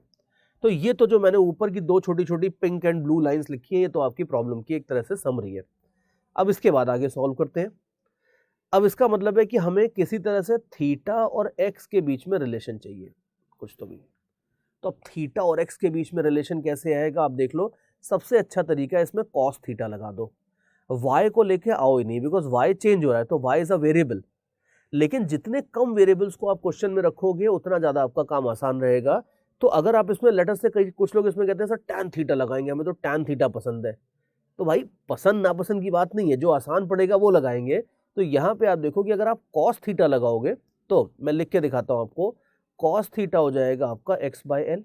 अब इसमें x वेरिएबल है, थीटा वेरिएबल है। जब इसको आप डिफरेंशिएट करोगे तो ये l जो है, ये l तो कांस्टेंट है, ये डिफरेंशिएशन में आपको परेशान नहीं करेगा, ये डिफरेंशिएशन के बाहर निकल जाएगा। तो आप इसको बस ऐसे लिख लो x equal to L cos theta. और अब आप इसको दोनों साइड अगर with respect to time differentiate कर देते हो तो you will get dx by dt is equal to L into D by D T of cos theta. ये आपका डेरिवेटिव आ जाएगा। एंड यू शुड सी कि इसमें LHS में तो कुछ सॉल्व करने को है ही नहीं, बिकॉज LHS तो आपको दिया है directly. It is LHS has been given as directly 1.5, so will just put that, no problem in that. लेकिन RHS को थोड़ा सा सिंप्लीफाई करना पड़ेगा तो वो मैं कर देता हूं। यू कैन सी कि कॉस थीटा का डेरिवेटिव हो जाता है माइनस साइन थीटा, और ये t और थीटा यहाँ पे अलग अलग वेरिएबल्स हैं तो एक d theta by D T आपका और आ जाएगा। तो यू कैन सी दैट ये आपकी इक्वेशन बन जाएगी dx by D T is equal to this RHS। और बस अब इसको लेके अपन आगे बढ़ जाते हैं। dx बाई डी टी की वैल्यू आपको दी थी इन्होंने 1.5, सो LHS को पुट कर दो, इसको आप पुट कर दो 1.5, और बाकी आप देख लो is equal to now l का मतलब है length of the ladder, length of the ladder is 13 minus sine theta into d theta by D t. ठीक है, अब थोड़ा सा अपने को यह भी सोचना है कि साइन थीटा को क्या पुट करोगे, बिकॉज इन्होंने आपको बोला है कि लास्ट लाइन आप क्वेश्चन की पढ़ के देखो एक बार। इन्होंने आपको बोला है that we need to calculate D theta by D T at the instant, at certain instant, at the instant the foot of the ladder is 12 meter away from the wall. तो ये 12 मीटर का data हमने use भी नहीं किया है अभी, तो इसको थोड़ा सा लेते हैं कि ये जिस इंस्टेंट की बात कर रहे हो उस इंस्टेंट के ऊपर x का वैल्यू है 12 मीटर्स। तो अगर आपको x का वैल्यू पता है 12 मीटर्स तो इसका मतलब है कि y का वैल्यू आप पाइथागोरस थ्योरम से निकाल लो। 13 स्क्वायर माइनस 12 स्क्वायर का रूट करके आप निकाल लो। आप चेक करके देख लेना, ये y का वैल्यू आ जाएगा आपका बाय पाइथागोरस थ्योरम 5 मीटर्स। ये कैलकुलेशन आपको पेन एंड पेपर पे खुद करना है। ये आ जाएगा आपका 5 मीटर्स। तो आप देख लो कि इस इंस्टेंट पे अगर आपको साइन थीटा चाहिए, फिगर में आप देख लो तो साइन थीटा आ जाएगा y divided by l, opposite upon hypotenuse. तो ये हो जाएगा 5/13। तो वेरी केयरफुली जिस इंस्टेंट के ऊपर आपको निकालना था सब कुछ, उस इंस्टेंट के ऊपर साइन थीटा कितना था वो भी हमने निकाल लिया है। तो अब ये जो अपनी ओरिजिनल इक्वेशन यहाँ डिराइव करी थी, इस इक्वेशन में बस आप साइन थीटा की वैल्यू सब्स्टिट्यूट कर दो और काम खत्म। तो ये सब्स्टिट्यूट करके I will write it maybe with a different colour. In fact चलो ऊपर थोड़ा स्पेस क्रिएट कर लेते हैं and we will write it nice and neat. So you will see कि यहाँ पे बस आप लिख दो 1.5 इज इक्वल टू minus 13 into sine theta. Sine theta is 5/13 into d theta by D t, ये आ जाता है। तो d theta by D t देख लो, d theta by D t, everybody loves cancellations, तो कैंसलेशन कर दो यहाँ पे।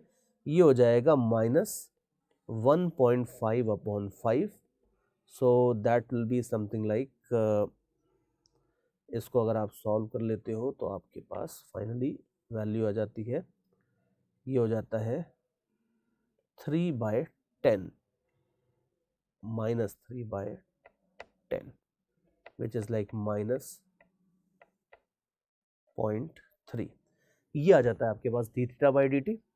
और ये देख लो, जैसे लास्ट क्वेश्चन में मैंने आपको बताया था कि अगर कोई चीज नेगेटिव होती है, किसी चीज का डेरिवेटिव नेगेटिव होता है, तो उसका मतलब है कि वो चीज कम हो रही है। और मैंने ये कहा था कि अगर आपको उस चीज की वैल्यू आपको डालनी है तो आप नेगेटिव साइन का ध्यान आप रखोगे, लेकिन यहां पे आप ध्यान से देखो कि automatically D theta by D T negative 0.3 आ गया है। 0.3 जाने दो चलो, बट नेगेटिव इंपॉर्टेंट है। नेगेटिव साइन आपको ये बता रहा है हमने अपने साइड से नेगेटिव नहीं डाला, हमने तो अपनी ड्यूटी करी थी, हम तो डिफरेंशिएशन कर रहे थे आराम से।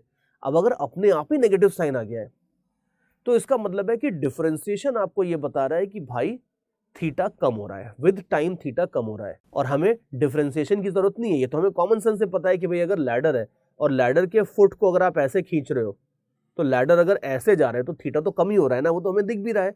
लेकिन अच्छी बात यह है कि डिफरेंशिएशन को भी दिख रहा है। हमें तो बहुत सारी चीजें दिखती रहती है, लेकिन वो डिफरेंशिएशन के साथ, मैथमेटिक्स के साथ जब मैच होती है तब आता है मजा।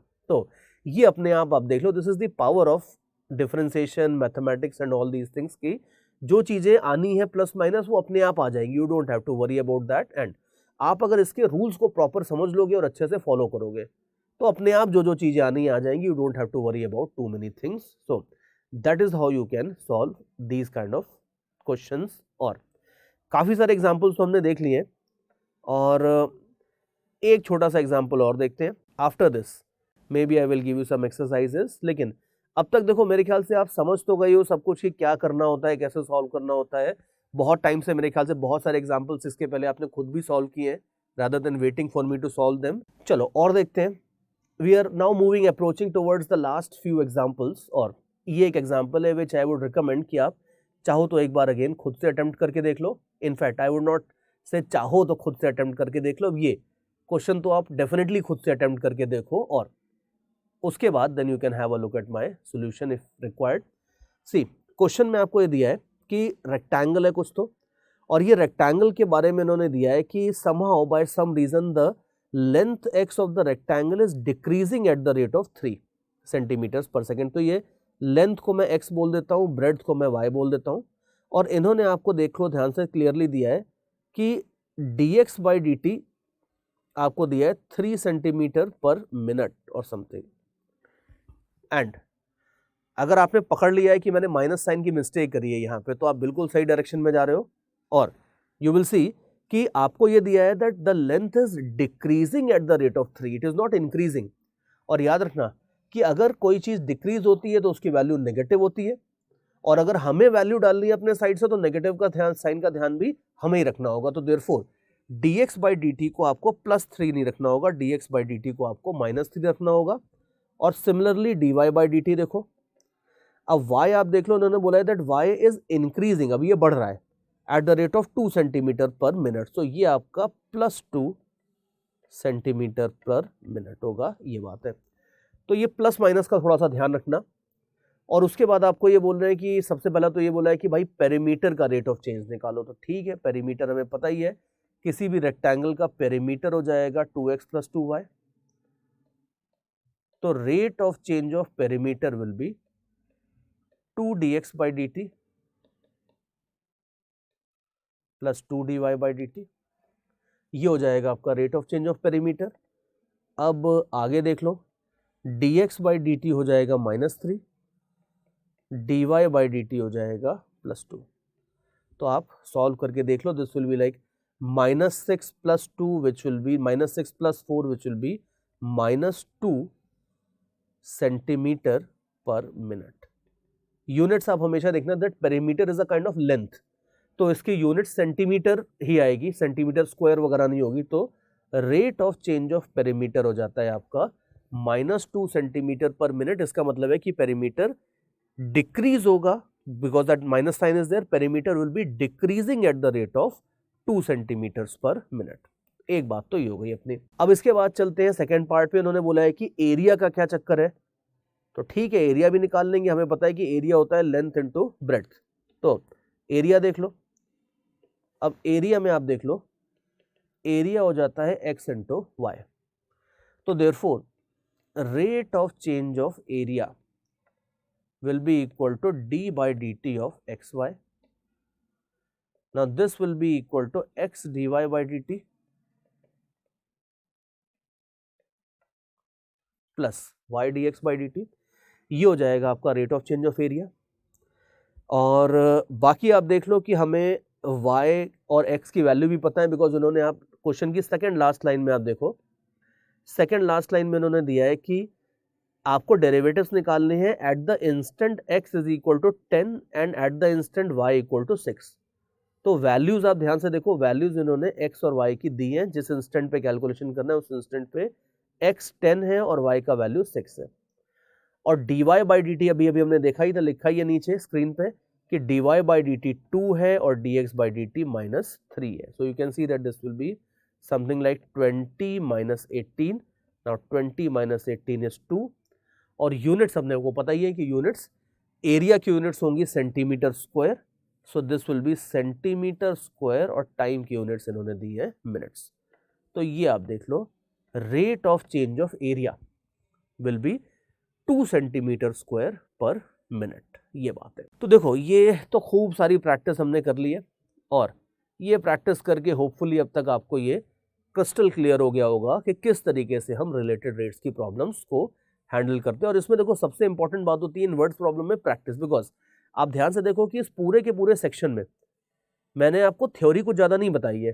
थोड़ा सा यही था कि रेट ऑफ चेंज पॉजिटिव होगा तो वो इंक्रीज होगा, नेगेटिव होगा तो डिक्रीज होगा, इस तरह की थोड़ी बहुत बात हमने करी है, लेकिन कोई ऐसा कोई बहुत ज़्यादा थ्योरी नहीं थी, प्रैक्टिस थी प्रॉब्लम्स की। तो यहाँ पे बहुत सारी प्रैक्टिस तो मैंने आपको ऑलरेडी करा दी है और उसके बाद और एडिशनल प्रैक्टिस करनी है। तो I have got some questions for you and I have got as usual a rich collection of questions, because I always move on one theory की। जेई में, जेई प्रिपरेशन में, किसी भी एग्जाम की preparation में सबसे बड़ा दुश्मन आपका होता है कंफ्यूजन, कि अगर सारी चीजें एक जगह नहीं मिलती हैं तो स्टूडेंट कंफ्यूज होता है कि चलो थोड़ा इधर से ले लेते हैं, थोड़ा उधर देख लेते हैं, और ये कंफ्यूजन के चक्कर में फिर कोई भी एक चीज ठीक से नहीं होती, and then that is something that starts creating problems. तो आई ऑलवेज मेक श्योर कि अगर आप यहाँ पे ये लेक्चर्स देख रहे हो तो इसमें आपको सब मिल जाएगा, आपको और कुछ भी इधर उधर से कुछ भी करने की जरूरत नहीं है। If you have these lectures with you then they are 101% sufficient for getting you any rank that you want in IIT JEE and. तो देयरफॉर एक्सरसाइजेस भी मैंने इसमें खूब सारे इंक्लूड कर दिए हैं, खूब सारे सॉल्व एग्जांपल्स हमने देख लिए हैं। अब इसके बाद you can C on your screen exercise 1 start हो रही है और इसमें खूब सारे क्वेश्चन है, फिर एक्सरसाइज 2 भी मैंने दी है। तो यहाँ पे अपना वही पुराना पैटर्न रहेगा that I will be showing you the questions of exercise, और आपको वीडियो पॉज करना है। तो आपको मैं क्वेश्चन दिखाऊंगा, स्लाइड दिखाऊंगा रफली for let's say 5 seconds. 5 seconds के अंदर आप उस वीडियो को पॉज करो, पॉज करके आपको जितना टाइम लेना है आप आराम से सॉल्व करो, 10 मिनट 20 मिनट आधा 1 घंटा जितना लेना है आप लो, इसको सॉल्व करो। फिर उसके बाद आप वीडियो को आगे बढ़ा दो थोड़ा सा। अगले 5 सेकेंड में मैं आपको या तो अगले क्वेश्चंस दूंगा या इसके आंसर्स दूंगा, and this is how we will proceed further. तो अभी तैयार हो जाओ, अच्छे से पानी वानी पी के बढ़िया तैयार हो जाओ, खूब सारे क्वेश्चंस अपन करने वाले and they are going to be thoroughly enjoying, and मजा आता है ये वर्ड प्रॉब्लम सॉल्व करने में। तो अभी वीडियो पॉज तो आप कर ही चुके होंगे, ये 4 क्वेश्चंस आपने अटेम्प्ट कर लिए होंगे। अब मैं आपको आगे ले जाता हूँ question number 5 to 8। Again pause the video, pause करेंगे, अटेम्प्ट करेंगे और उसके बाद आंसर सारे के सारे साइड में आप लिखते जाना, बिकॉज लास्ट में आंसर्स मैच नहीं करोगे तो फायदा नहीं है क्वेश्चन सॉल्व करने का। So you have to match your answers in the end to see exactly how many of the questions you have solved correctly.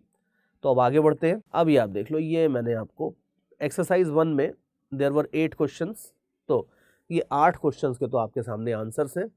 In answers को आप देखो, समझो और अच्छे से एक बार चेक कर लो कि आपने कितने क्वेश्चन सही किए हैं और कितने क्वेश्चंस गलत किए हैं।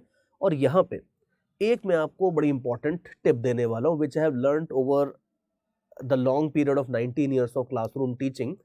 मैंने एक चीज़ देखी है कि इनफैक्ट मैंने क्या, मेरा आइडिया नहीं था, मेरे एक स्टूडेंट का आइडिया था, and the student eventually went on to get a 2-digit rank in IIT JEE advanced examination. तो ये जो स्टूडेंट था, इसकी प्रॉब्लम ये थी कि ये सिली मिस्टेक शुरू में बहुत करता था। When he was in class 11 he was a very bright student obviously, but he used to make a lot of silly mistakes. वो सिली मिस्टेक्स की वजह से आंसर्स एग्जाम में मार्क्स कम हो जाते थे, and then there were problems obviously. So इसने मेरे से पूछा कि सर क्या करा जाए कि सिली मिस्टेक्स कम हो जाएं, तो आई सेड एज यूजुअल, देखो नॉर्मली अपन क्या आंसर देते हैं, अगर कोई भी आपसे, अगर आप किसी से भी पूछोगे कि सिली मिस्टेक्स बहुत हो रही, क्या करूं, तो जनरली एक स्टूपिड सा आंसर दिया जाता है, जो मैंने भी उस टाइम पे दिया उसको। आई सेड कि बेटा ध्यान से पेपर करो, टेंशन मत लो, प्रेशर मत लो। देखो बकवास है ये सब बोलने में बड़ा अच्छा लगता है, टेंशन मत लो, प्रेशर मत लो। It's very easy for me to say these things because I am not facing the paper, but मैंने भी जब पेपर फेस किया था तो टेंशन भी लिया था, प्रेशर भी लिया था, और उसके चक्कर में सिली मिस्टेक्स भी करी थी। तो ये सारा ज्ञान तो ठीक है अपनी जगह, ये तो वैसा ज्ञान है जैसे कोविड के बारे में लोग ज्ञान देते रहते हैं, ये कर लो वो कर लो, पता किसी को कुछ भी नहीं होता है, तो ये ज्ञान तो ठीक है अपनी जगह।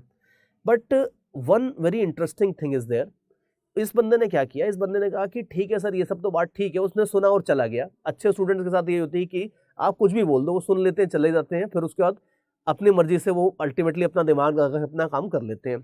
तो वो 2-3 महीने बाद मेरे पास आया, और 2-3 महीने बाद उसने अपनी सिली मिस्टेक्स कंट्रोल कर ली थी, and he was getting one of the top ranks in the institute.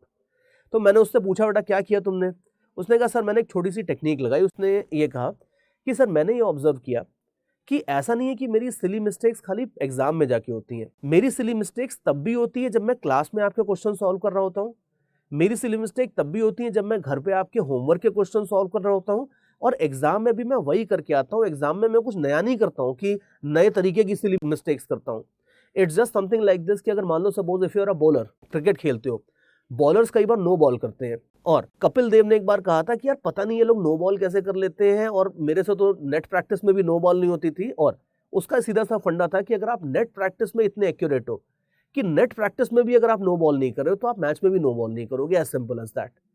Idea बहुत सही है, और यही आइडिया उस बंदे ने यहाँ पे भी लगाया था। उसने ये करा था कि उसने जब भी क्वेश्चन सॉल्व करता था, जैसे अगर मान लो सपोज ये 8 क्वेश्चंस उसने मेरे असाइनमेंट में से सॉल्व किए, तो जहां पे भी उसके आंसर सिली मिस्टेक की वजह से मैच नहीं होते थे, he will solve all the questions. Let us say an exercise has let us say 50 questions, वो पूरे 50 क्वेश्चन सॉल्व किए उसने, फिर आंसर मैच किए।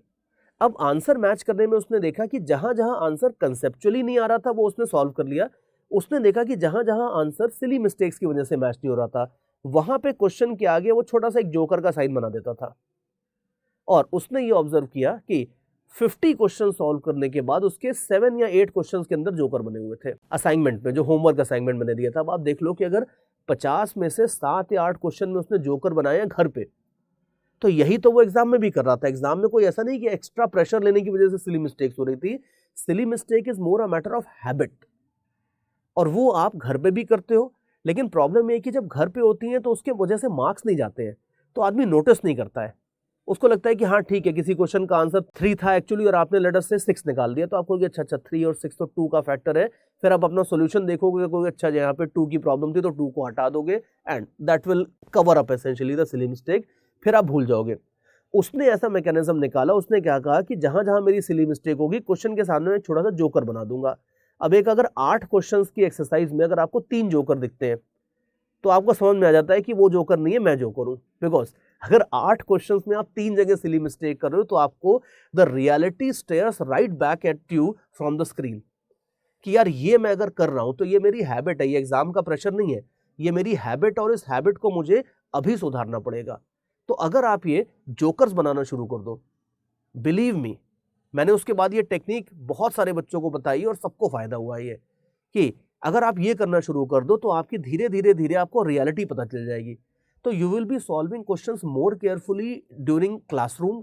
जब आप होमवर्क के क्वेश्चन सॉल्व करोगे तब भी आप थोड़ा धीरे धीरे आराम से सॉल्व करोगे, और जैसे जैसे आपके जोकर्स यहाँ कम होते जाएंगे, वैसे वैसे आपके जोकर्स एग्जाम में भी कम होते जाएंगे, और 101% इस टेक्निक से फायदा होता ही होता है। हाँ, थोड़ी टाइम कंज्यूमिंग है, थोड़ा सा आपको ध्यान रखना पड़ेगा, बिकॉज जब जब आपके सिली मिस्टेक की वजह से आंसर गलत आएगा, आपको उसको जरूर मार्क करना है। लेकिन ये अगर आप करके देखोगे तो आपके 101% सिली मिस्टेक्स की वजह से अगर आपके मार्क्स जा रहे हैं तो वो कम होंगे। एंड बिलीव मी, जेई में रैंक सुधारने का सबसे अच्छा तरीका है कि आप सिली मिस्टेक्स कम कर दो। नॉलेज इंप्रूव करके तो रैंक इंप्रूव होती है, लेकिन एक लिमिट से ज्यादा ऊपर नहीं जाएगी। आपकी कितनी भी अच्छी नॉलेज हो, अगर आपको 100 टॉप 100 के अंदर रैंक लेके आनी है या टॉप 10 के अंदर रैंक लेके आनी है, तो ये एक्स्ट्रा जो फैक्टर्स होते हैं, time management, silly mistakes reduce करना, इन सब चीजों से ये आपकी रैंक 2 डिजिट या सिंगल डिजिट के अंदर जाती है। तो ये एक छोटा सा पॉइंट था which I hope you will follow if needed at all. और सिली मिस्टेक्स तो देखो थोड़ी बहुत तो सबकी होती हैं, लेकिन इसे फॉलो करोगे तो काफ़ी हद तक कम हो जाएंगी। अब आगे चलते हैं। अब मैं आपको एक्सरसाइज 1 की थोड़ी सी हिंट्स भी दिखा देता हूँ, ज़्यादा नहीं है, 3-4 प्रॉब्लम की थोड़ी सी मैंने हिंट्स विंट्स भी लिख दी हैं, तो if you want you can again pause the video और थोड़ी हिंट्स दी हैं, you can have a look at them if you want. And अब आगे चलते हैं। अब आते हैं एक्सरसाइज 2 के ऊपर, और ये एक्सरसाइज 2 में अब ध्यान रखना वो जोकर वोकर वाली टेक्निक सारी आपको यूज़ करनी है, because they are all important. तो ये आप देख लो, दिस इज़ योर एक्सरसाइज 2। आराम से आप वीडियो को पॉज करो, चाहे तो और थोड़ा बड़ा करना है तो मैं आपको और एक एक करके दिखा देता हूँ। ये you can see first 6 questions are like this. ठीक है, अभी ये नोट आपने पॉज कर लिया है। इसके बाद next few questions are here, इसको पॉज करके आराम से आप सॉल्व करो। सॉल्व करने में आपको काफ़ी टाइम लगेगा, बट मैं आपको थोड़ा सा 5 सेकंड लगभग देता हूँ, so that you can pause these videos and solve the questions. और एक बार आपने इसे कर लिया है तो फिर इसके बाद I will take you to the next exercise, sorry not next exercise, next page of the exercise. So ये थोड़े और क्वेश्चंस हैं। एक्सरसाइज 2 में मैंने काफ़ी क्वेश्चंस दिए और ये थोड़े बेटर भी है। 1 के क्वेश्चंस थोड़े आसान थे, 2 के अब धीरे धीरे धीरे आपको थोड़ा अच्छे लेवल पे लेके जाएंगे। तो यहाँ पे भी if you want to read it more nicely and easily, you can see this is 10 to 13. ठीक है, pause it, solve it, and then 15 to 16 ये भी क्वेश्चंस हैं, इनको भी आप अटेम्प्ट करो। और सब बड़े अच्छे क्वेश्चंस हैं, starting from basics. Any good study material starts from basics और धीरे धीरे धीरे धीरे करके ऊपर के लेवल पे जाते हैं हम। तो यहाँ पे भी हम इसी तरह से जा रहे हैं। बहुत सारी मैंने लोकल गाइड्स में एक प्रॉब्लम देखी है कि वो बस भर देते हैं क्वेश्चंस बहुत सारे, कोई डिफिकल्टी ऑर्डर में अरेंज नहीं करना, कुछ नहीं करना, and students like ultimately JEE preparation is messed up if you just fill the questions without arranging them in proper order. If you look at mostly books like Resnick, Halliday and these kind of books, they arrange questions very nicely in a proper order, but बहुत सारी जो local guides होती हैं वो इधर उधर से ला ला के क्वेश्चंस पूरा खिचड़ी बना देती हैं, and the first question might be very difficult, second might be even more difficult, then the third might be easy. So the things should be arranged in a proper order. तो ये भी आप आराम से पॉज कर करके इनको solve करो क्वेश्चंस को। 25 क्वेश्चन तक मैंने अभी आपको दिखा दिया है।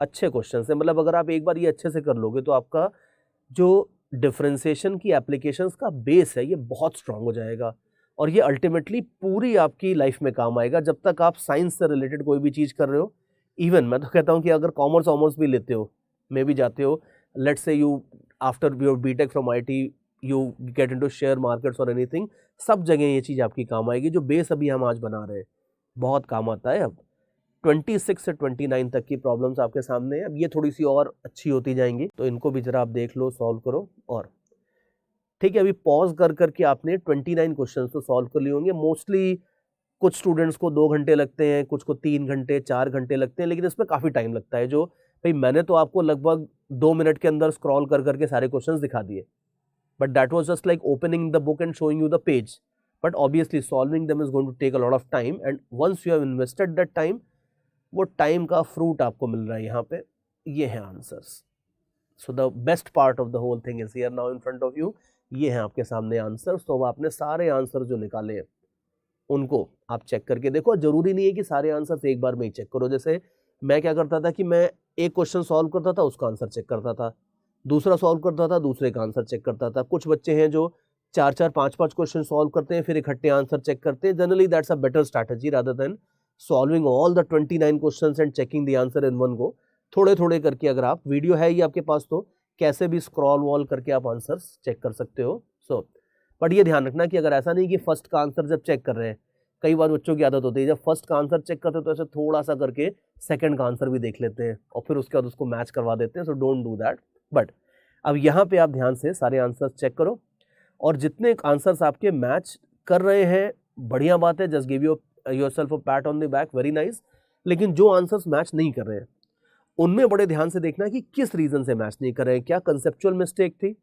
अगर कंसेप्चुअल मिस्टेक थी तो उसको सही करो, कंसेप्ट को सही करो, दैट्स द इजी पार्ट।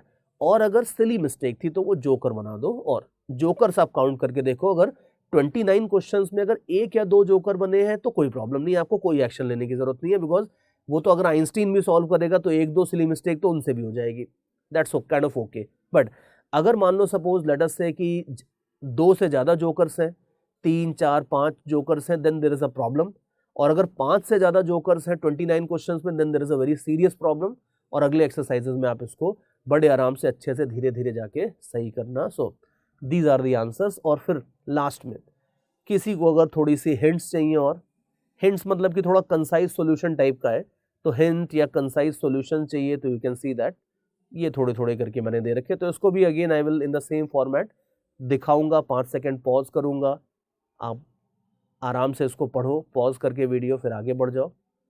और आगे देखो क्वेश्चन नंबर 5 to 12, 5 to 12 के आपके हिंट्स इधर है, और सारे हिंट्स मैंने नहीं दिए, कुछ जो मेरे को थोड़ा सा लगा है कि कुछ अच्छे क्वेश्चंस हैं जहाँ पे जनरली स्टूडेंट्स को हिंट्स की ज़रूरत होती है, वहाँ पे ये आपकी हिंट्स हैं। एंड 13th और 16th का हिंट इधर है, और जो प्रीवियस क्वेश्चन था उसका भी कुछ पार्ट इधर है। ठीक है, जिस क्वेश्चन में भी आपका रिक्वायरमेंट हो उसको, उस वीडियो को उसी जगह पॉज करो और वो हिंट देख लो। जरूरी नहीं कि सारी की सारी हिंट पढ़नी है आपको, सो जिसकी रिक्वायरमेंट है वो देख लो। And this is again one place where I absolutely love these recorded lectures because you can go at your own pace. Because अगर मेरे को ये सारी एक्सरसाइज क्लास में डिस्कस करनी है, अब कोई अगर ऐसा स्टूडेंट है जिसको खाली क्वेश्चन नंबर 22 में डाउट है, तो I use to hate it but I didn't have any other option. मुझे पता है कि उसको खाली 22 में डाउट है, लेकिन बाकियों को तो दूसरे क्वेश्चंस में भी डाउट है ना, तो एक डाउट के लिए उस बंदे को पूरा 1 घंटे का डिस्कशन होगा जिसमें उसकी रिक्वायरमेंट क्या होगी, खाली 22, बट वो 1 घंटा पूरा उस बंदे का वेस्ट होगा, जो यहाँ पे आपका वेस्ट नहीं होगा। बिकॉज अगर आपको खाली 22 चाहिए तो आप 22 देख लो, आपको सारे सॉल्यूशन चाहिए, आप अपने पेस पे जाना चाहते हो तो आप अपने पेस पे जाओ, ये बात है। और 25th का हिंट ये है, and that should I think take care of this part. तो हमने आज शायद डिफरेंशिएशन का या पूरी फिजिक्स का, I should say this was one of the most important sections of the complete physics, जिसमें हमने रिलेटेड रेट्स की बात करी है, रेट ऑफ चेंज की बात करी है। इसमें फिजिक्स ही नहीं, दुनिया के हर फील्ड के अंदर इस चीज़ का एप्लीकेशन होता है, और ये हमारा सेकेंड एप्लीकेशन था as far as differentiation is concern. और अभी कई सारे एप्लीकेशंस और देखेंगे डिफरेंशिएशन के, और बड़े मस्त मस्त एप्लीकेशन होते हैं, लेकिन ये वाला एप्लीकेशन मुझे काफ़ी पसंद है because this is something that encompasses a lot many real life scenarios. So I think that is it.